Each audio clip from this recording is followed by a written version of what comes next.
Olá, queridos amigas e amigos da Fake. É sempre um grande prazer e uma grande alegria estar aqui com vocês para, mais uma vez, estudar o Evangelho de Jesus, mesmo que por poucos minutos. Evangelho este que é o melhor roteiro para a nossa caminhada, que nos leva a conquistar os elementos mais preciosos para a nossa evolução. Elementos que não podem ser comparados ao ouro ou ao diamante, ou até qualquer outro material encontrado na natureza, pois são simplesmente aqueles elementos que enriquecem a nossa alma, que nos permitem desenvolver a nossa moralidade e as nossas virtudes. E seguindo a programação aplicada aos tratamentos presenciais que realizamos na Fake, sempre iniciamos e encerramos as nossas atividades com uma prece. Então convido a todos que neste momento fechemos os nossos olhos, respiremos profunda e calmamente, abrandando os nossos corações e principalmente orientando os nossos pensamentos na direção do Pai Criador. Pai de infinito amor, de infinita bondade, Pai de infinita justiça e misericórdia, Jesus, nosso Mestre, Educador, Divino Conselheiro, queridos mentores desta casa que nos permitem a troca de amor e da caridade, amado irmão Ramatiz, Dr. Bezerra de Menezes, todas as falanges do bem, nossos guias e mentores. Agradecemos a todos, mas sobretudo a Ti, Pai Criador, por nos oferecer esta oportunidade de falar sobre as Suas leis, sobre as obras de Jesus, nosso Mestre e grande Educador, que tanto nos ajuda com seus ensinamentos. Rogamos a Tua luz e a Tua proteção, Pai, para a nossa tarefa de hoje. E assim, imensamente agradecidos e felizes, pedimos a Ti, Pai Criador, com toda a humildade, Sua permissão para iniciarmos a apresentação, dando todos juntos graças a Deus. Muito bem, meus irmãos, agora que conseguimos fazer a conexão com a espiritualidade, vamos iniciar a nossa tarefa de hoje com a leitura da parábola e, na sequência, faremos os comentários da nossa interpretação na visão do Espiritismo. A parábola de hoje é a parábola do avarento ou do rico insensato. Entretanto, antes de iniciar, fazemos sempre uma rápida síntese do que vem a ser uma parábola e por que razão Jesus usava essa forma para se comunicar com o povo de sua época. Então, para você que está assistindo pela primeira vez as nossas interpretações, ou mesmo que já tenha assistido, mas ainda não teve a clara percepção do conceito ou do significado dessa palavra, aí vai. O que significa, então, uma parábola? Bem, reunindo alguns dos diversos conceitos encontrados na literatura e também na internet, entendemos que parábola é uma pequena narrativa baseada numa linguagem figurada cujo objetivo é transmitir uma mensagem de conteúdo moral. É a construção de pequenas histórias que reúnem situações vividas por pessoas de uma determinada época, contemplando ainda seus hábitos, seus costumes e sua cultura. E por que Jesus falava por parábolas? Jesus, com toda a sua habilidade, conseguia construir as suas parábolas para fazer as suas comparações, para incluir nelas os seus ensinamentos e também para oferecer os seus sábios conselhos. Dito isto, então vamos à nossa parábola de hoje, que, como eu disse, é a parábola do avarento ou do rico insensato, que está no Evangelho de Lucas, capítulo 12, versículos 16 a 21. É uma parábola bem curta e creio que trazê-la fora do contexto daquele momento em que ela foi testemunhada pelo evangelista Lucas, corremos talvez o risco de não termos a ideia completa das circunstâncias que levaram Jesus a fazer a sua pregação. E para entender esse contexto, fomos buscar o registro no capítulo 16 do Evangelho segundo o Espiritismo, cujo título é Não se pode servir a Deus e a Mamon. E a história que precede esta parábola está assim descrita. Jesus estava pregando para uma multidão de pessoas, como sempre fazia, quando um homem lhe dirigiu um pedido. Disse o homem: Mestre, diga a meu irmão que divida comigo a herança que recebemos.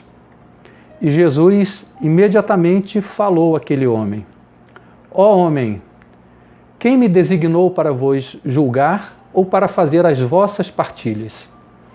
E acrescentou: Tende o cuidado de preservar-se de toda a avareza, porque seja qual for a abundância em que o homem se encontre, sua vida não depende dos bens que ele possui.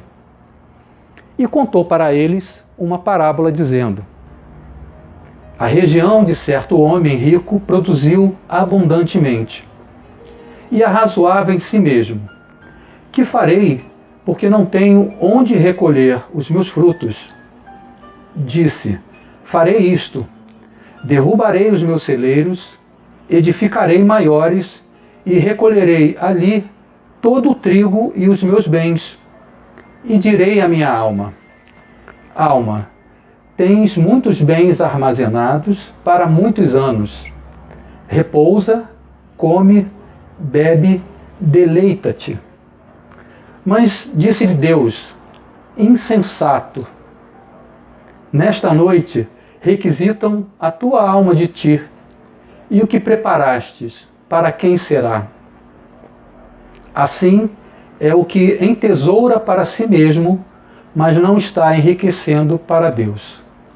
Como disse, essa parábola está em Lucas, capítulo 12, versículos 16 a 21.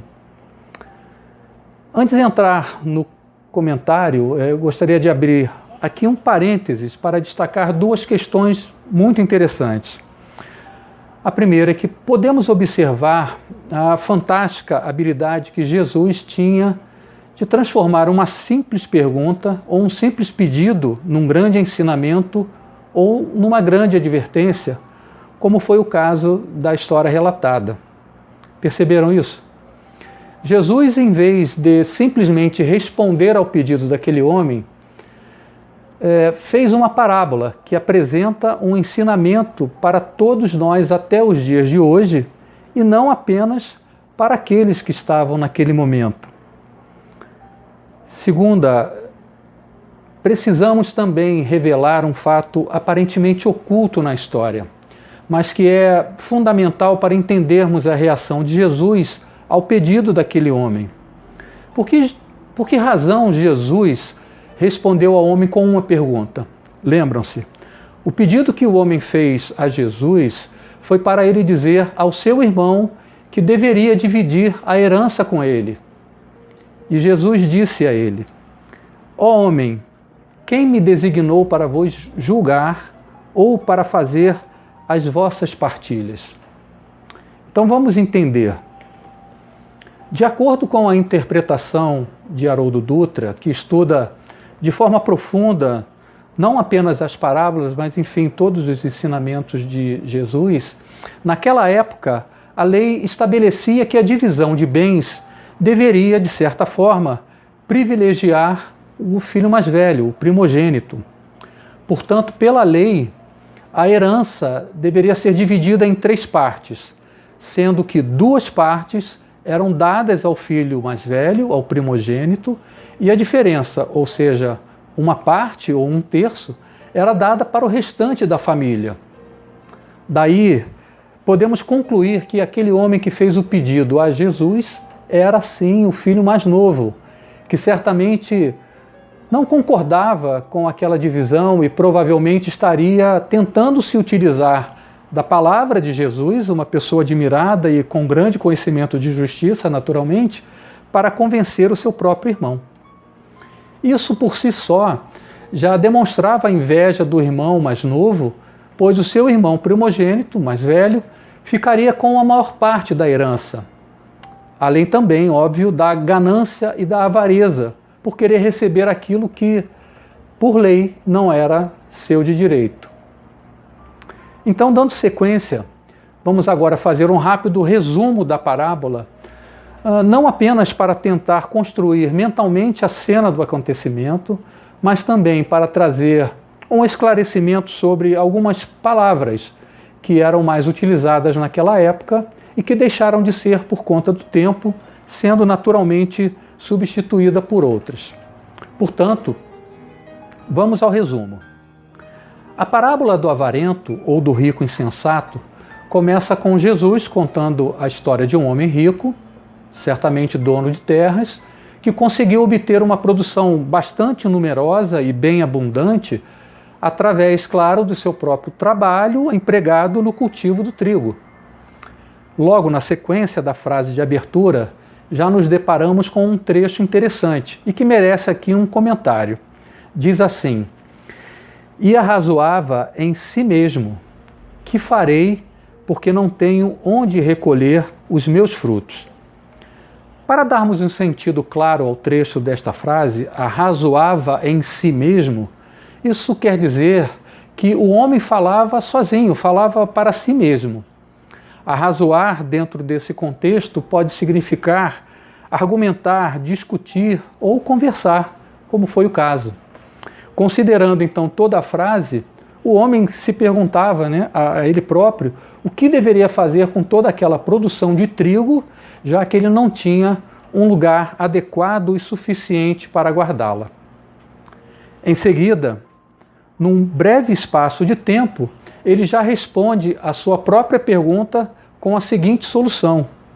Disse: "Farei isto, derrubarei os meus celeiros, edificarei maiores e recolherei ali todo o trigo e os meus bens." Só para reforçar, celeiros podem ser comparados a grandes depósitos ou galpões que servem para armazenar diversas coisas, enfim. Bom, e a sua conversa com ele mesmo não para por aí. Vejamos o que ele diz em seguida. "E direi à minha alma: Alma, tens muitos bens armazenados para muitos anos. Repousa, come, bebe, deleita-te." Ou seja, ele conversa com a sua consciência, afirmando que já possui muitos bens armazenados e que a partir daquele momento, em tese, não precisará se preocupar com os próximos anos, podendo descansar, comer, beber, enfim, aproveitar a vida. Então, fazendo uma rápida analogia com a nossa realidade, claro, guardando as devidas proporções e sem qualquer julgamento, este parece ser um comportamento natural do ser humano, pois todos nós, de um modo geral, tem uma forte tendência de relaxar, de entrar naquela zona de conforto quando conseguimos atingir, obter aquilo pelo qual tanto batalhamos e que aquilo vai talvez nos proporcionar ali um longo período de tranquilidade. Para aqueles que, assim como eu, é jovem por mais tempo, devem se lembrar de uma expressão muito falada décadas atrás, um ditado popular que revela talvez esse comportamento. Quando alguém conseguia ficar com a vida tranquila, financeiramente estável e sem precisar se preocupar, normalmente diziam, ele ou ela está com o burro na sombra. Ou seja, estava tranquilo, não precisava se preocupar, agora é só aproveitar a vida. E como bem dito na parábola, certamente a produção de trigo superou as expectativas daquele homem e o levou também a esse comportamento. Há um outro ponto também interessante que vale destacar, que mesmo diante de tanta fartura, de uma produção numerosa, abundante, o homem não demonstrou sequer, em algum momento, uma única forma de gratidão. Repararam? Seria normal esperar que ele, vendo aquele belo resultado do seu trabalho, fizesse, do mínimo, um agradecimento a Deus, não é mesmo? Obrigado, meu Deus, por me conceder essa produção de trigo. Afinal, tudo o que cada um de nós já conquistou foi porque Deus assim permitiu. Então, na sequência da narrativa, o comentário de Jesus revela já uma grande repreensão para aquele homem. Vamos reler esta pequena parte. Mas disse-lhe Jesus: insensato. Deus, nesse momento, foi bastante enfático, chamou o homem de insensato. Em outras palavras, disse a ele que o seu pensamento não estava em comunhão com a justa medida, né? Com o bom senso, que ele, naquele momento, só se preocupou apenas com ele, ou seja, foi puramente egoísta.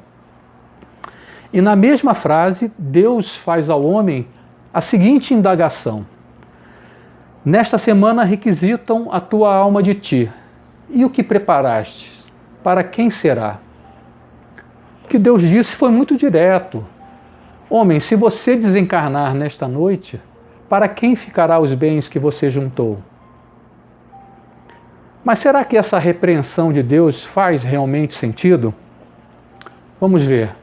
Se pensarmos que não é pecado juntarmos bens, até porque precisamos deles enquanto estivermos encarnados, que a nós é permitido sim fazer isto, desde que da mesma forma que o homem da parábola fez, isto é, através do fruto do nosso próprio trabalho e, claro, de forma honesta. Então, com qual razão Deus dirigiu aquela repreensão ao homem? E a gente vai descobrir isso na frase seguinte, onde Deus, como suprema fonte de sabedoria, complementa. Vejamos: assim é o que entesoura para si mesmo, mas não está enriquecendo para Deus. Em outras palavras, Deus disse ao homem que agindo daquela maneira tudo será perdido, já que ele estava preocupado apenas em juntar bens com o objetivo claro de atender apenas às suas vontades, e que este propósito não corresponde ao que Deus naturalmente espera dele e de todos nós. Dessa observação, que imperfeição do homem a gente poderia destacar? Certamente o egoísmo, né? Aquele que só pensa em si mesmo. Então, muito bem, feito esse pequeno resumo, temos agora talvez a compreensão de que a parábola faz uma clara referência a um dos 7 pecados capitais e, de maneira geral, pecado capital a gente pode dizer que seria talvez a classificação de alguns vícios do homem. E esse termo a gente não usa muito, né? Principalmente no dia de hoje, principalmente também no Espiritismo, mas ele foi muito usado lá nos séculos passados pelo catolicismo e com o objetivo claro de descrever os defeitos de conduta do homem, né, mostrando, esclarecendo ao homem que isso era um pecado ou aquilo era o pecado, mas também, e talvez com grande obviedade, através da repreensão, induzir ao homem o cumprimento dos mandamentos da Igreja. Então cabe esse relato, por isso que eu quis trazê-lo aqui como uma observação. E falando em capital, né, pecado capital, de qual pecado capital estamos falando? A parábola trata da avareza. Trata também, naturalmente, da ganância, que significa o apego excessivo e descontrolado aos bens, ao dinheiro, às riquezas palpáveis. Bem, mas se não é pecado constituir bens, até porque precisamos deles para a nossa subsistência, como devemos distinguir o limite para que as nossas ações não entrem pelo caminho do erro? Vamos então tentar analisar e ponderar o cenário como um todo.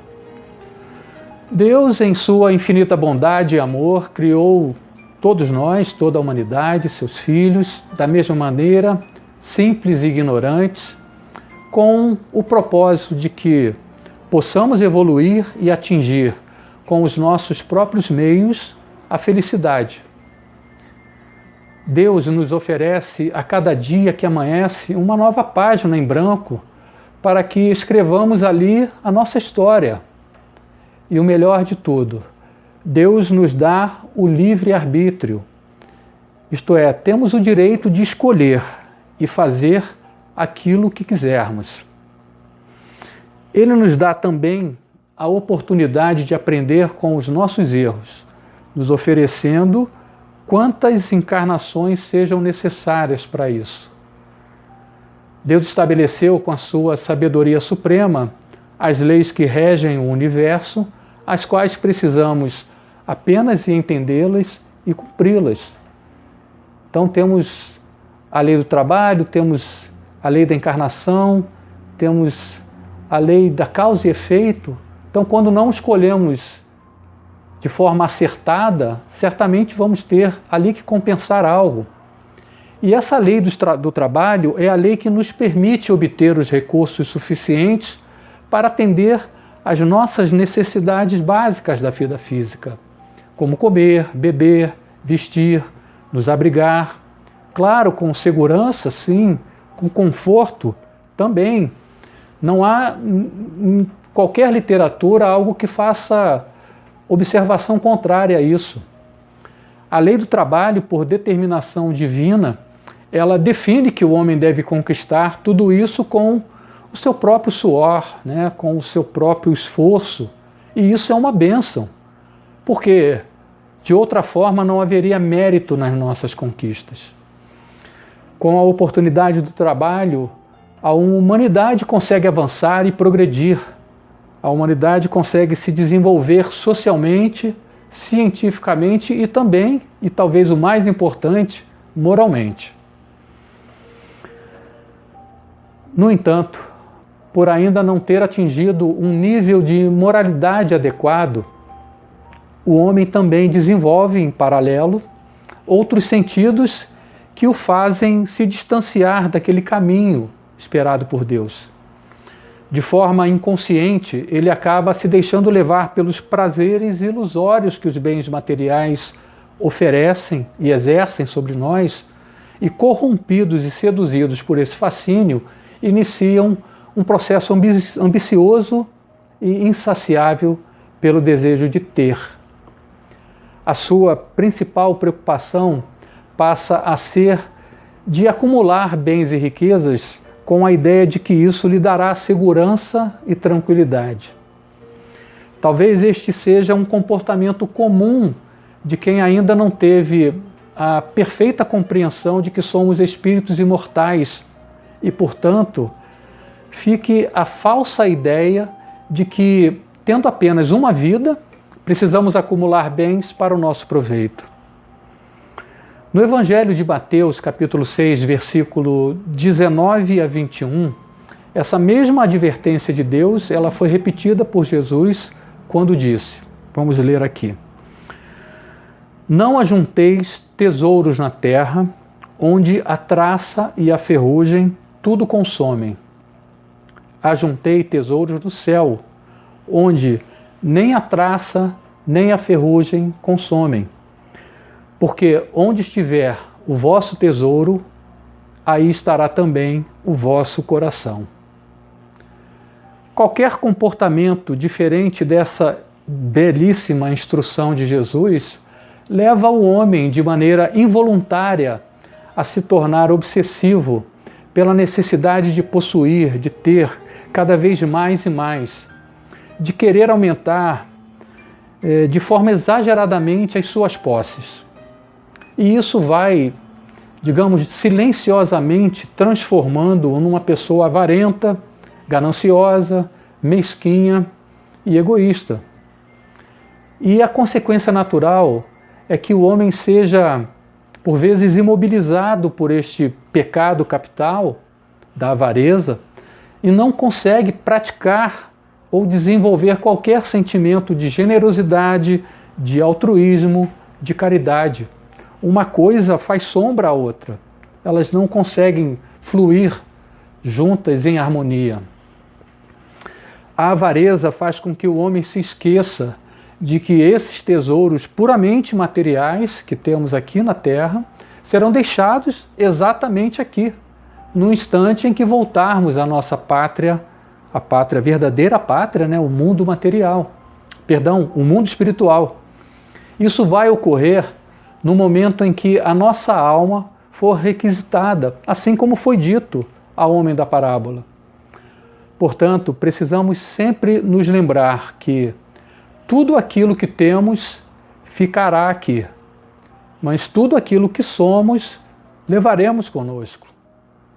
Lembrando então o que Jesus falou ao homem antes mesmo de contar a parábola: preserva-te da avareza, porque a vida do homem não depende da quantidade de bens que ele possui. Foi dado o recado. O que Deus nos ensina é que devemos nos dedicar a desenvolver as nossas virtudes, a transformar as nossas imperfeições, sendo sempre coerente com a vida. Em outras palavras, é dar o peso certo a essa vida efêmera e transitória que, mesmo sendo rica, de forma material, tem curta duração. Podemos sim, aliás, devemos trabalhar para conquistar os nossos objetivos. Não há como separar o mundo de Mamon da vida na Terra. Com toda certeza, o reino de Mamon, que é o reino das coisas materiais, tem um propósito educativo para todos nós, que vai nos ajudar a entender as diferenças entre os valores espirituais e os valores materiais. Sem desprezar nenhum e nem outro, conseguiremos os recursos materiais necessários para a vida física e também os valores que nos enriquecem na vida espiritual. Vale lembrar que o Mestre Jesus não afirmou que não devemos servir a Mamon. Afirmou sim que não podemos servir a dois senhores ao mesmo tempo, ao reino de Deus e ao mundo de Mamon ou ao reino de Mamon. Sem dúvida, estamos nesta grande escola chamada Terra para aprender a sermos cada dia melhores e sim nos tornarmos ricos, mas ricos em Deus. E daí vem a dúvida: como conseguir essa riqueza em Deus? Muitos de nós fazem essa pergunta. E parece simples, mas realmente não é. Exige muito esforço. E é por isso que nós estamos aqui, quantas vezes forem necessárias, quantas encarnações forem preciso, para aprender através do exercício. E haja exercício, não é mesmo? Quem dera fosse talvez uma corrida de 100 metros, que é aquela rapidinho. Quer dizer, rapidinho para quem corre bem, né? Para mim, que talvez seja mais limitado com essas coisas, não corra tanto como o Bolt, mas na verdade é uma verdadeira maratona. E eu diria que é uma maratona por dia nos 365 dias de cada ano. É muito exercício que realmente precisamos fazer. E por onde nós podemos começar? Será que a gente está no caminho certo? Será que a gente começou bem essa longa caminhada? E aí tem uma frase que eu trouxe, que, salvo engano, é atribuída a Buda, que diz que toda caminhada começa com um simples passo, ou com o primeiro passo. Então, por que não pensarmos de que forma dar esse primeiro passo?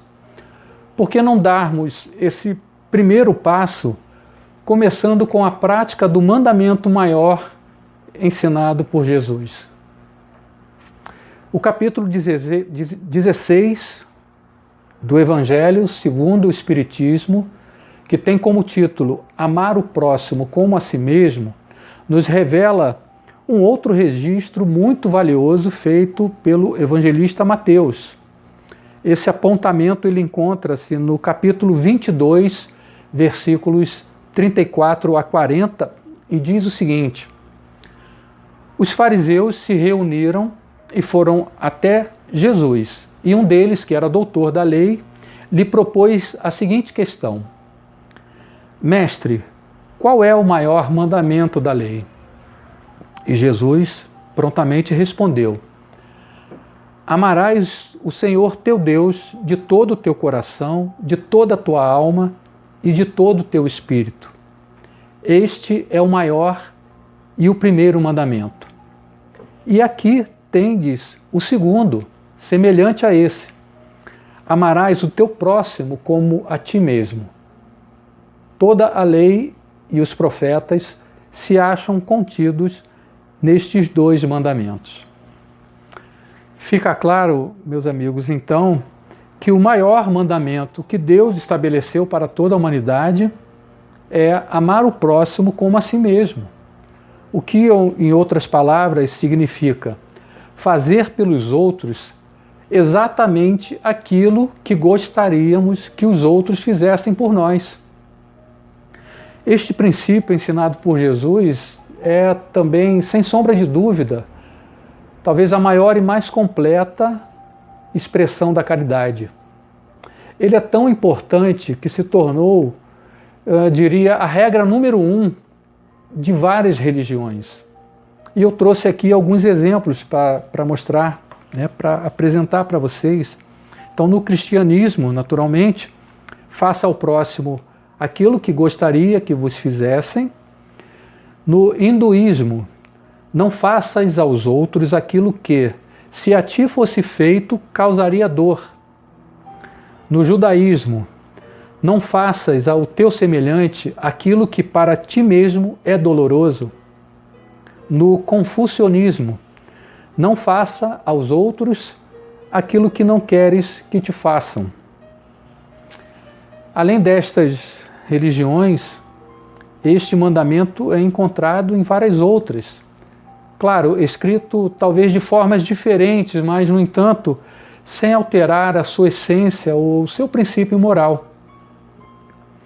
Agora, vamos imaginar se todos nós já estivéssemos, ou melhor, já tivéssemos conseguido adotar essa regra de conduta de forma natural, de forma orgânica.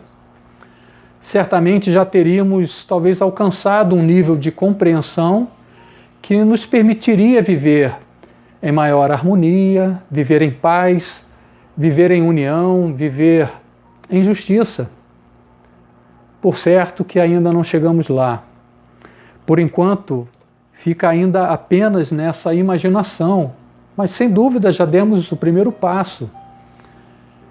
E se entendermos que este é o caminho a ser perseguido, que este, digamos que é o manual mais completo e seguro, nós já teremos dado, sim, o segundo passo, não apenas o primeiro. Se reconhecermos que ainda somos imperfeitos, e quem não é, talvez um tanto egoístas, um tanto orgulhosos, já teremos também a ideia contra quais inimigos devemos lutar, essas nossas imperfeições. Se reconhecermos que ainda somos atraídos pelo mundo de Mamon, que representa o mundo dos tesouros, que a traça e a ferrugem tudo consomem, como eu disse, já teremos entendido que devemos aprender a usar estes recursos materiais de forma produtiva e favorável ao desenvolvimento da humanidade. E este autoconhecimento, esse entendimento lógico, vai nos indicar o esforço necessário que devemos empreender, mesmo sabendo que, devido à nossa imperfeição, vamos errar, vamos cair, mas que, no mínimo, já temos a visão muito melhor do caminho que nós devemos seguir. E isso, sem dúvida, vai nos ajudar nessa longa caminhada. E é isso que precisamos refletir. Será que estamos dando mais valor às decisões, às nossas escolhas, que nos enriquecem materialmente em prejuízo daquelas que estão em comunhão com a vontade de Deus? Será que estamos buscando realmente nos enriquecer de conhecimentos das leis divinas, entendendo-as e praticando-as? Se para uma destas duas perguntas a resposta foi não, certamente precisamos buscar o amparo necessário no Evangelho de Jesus. Lá, sem sombra de dúvidas, encontraremos todos os ensinamentos e principalmente a inspiração e os exemplos de Jesus. Bem, para encerrar, eu trouxe aqui uma frase atribuída a Chico Xavier, que traz muita relação com tudo isso que nós estamos, de alguma forma, interpretando dessa parábola. Diz o seguinte: se todos nós trabalhássemos pelo pão de cada dia, dividindo com os outros as migalhas que nos sobrassem do pão cotidiano, a paz seria uma realidade e a justiça social se faria sem tantas lutas. Bem, que nós tenhamos, todos nós, a capacidade de entender que a riqueza maior é sempre aquela que nos aproxima de Deus. Que tenhamos também o discernimento para transformar esse entendimento em prática diária de amor ao próximo. Muito bem, finalizando então a nossa interpretação da parábola de hoje, direciono aqui o meu pensamento a Deus e a Jesus para que possamos ter boas reflexões sobre o conteúdo dessa mensagem, principalmente nesse momento em que os nossos desafios estão exigindo de nós muito equilíbrio e muita sabedoria. Que a mensagem trazida pelo Consolador prometido nos permita encontrar tanto o esclarecimento para as nossas questões, respostas para as nossas perguntas que precisamos para evoluir e para nos libertar. Que Deus nos ampare sempre e que Jesus nos inspire a cada dia a nos tornarmos pessoas do bem, aprendendo na prática do amor ao próximo o verdadeiro significado da caridade. Graças a Deus. Bem, irmãos, então, como disse lá na abertura, sempre iniciamos e encerramos as nossas atividades com uma prece. Então, convido a todos mais uma vez a fechar os olhos. Vamos mentalizar os bálsamos de luz e de amor que os espíritos amigos estarão certamente jorrando sobre nós enquanto estivermos orando, pedindo também que estes bálsamos sejam jorrados sobre toda a humanidade que tanto necessita. Pai de infinito amor, Pai de infinita bondade e justiça, Mestre Jesus, nosso irmão maior, governador do nosso planeta, queridos espíritos superiores, amadas falanges espirituais que estão sempre em nosso auxílio, todos nós juntos louvando a Ti, Pai Criador. Agradecemos pela vida, pela paz, por toda essa energia positiva que recebemos, mas sobretudo por nossa saúde física, nossa saúde mental e nossa saúde espiritual. Rogamos também, Pai, que todas essas bênçãos se multipliquem e sejam levadas e jorradas até os nossos irmãos que estão enfrentando as consequências dessa grave pandemia que a cada um de nós tem trazido um grande desconforto. E assim, Pai, humildes e felizes, pedimos a todos, mas sobretudo a Ti, Pai Criador, sua permissão para encerrarmos o nosso encontro de hoje, dando todos juntos graças a Deus. Bem, caros irmãos, chegamos então ao fim da nossa apresentação. Agradecemos a todos pelo carinho, pela paciência e esperamos vocês no nosso próximo encontro. Fiquem todos com a paz de Jesus em seus corações. Graças a Deus, viva Jesus e até breve.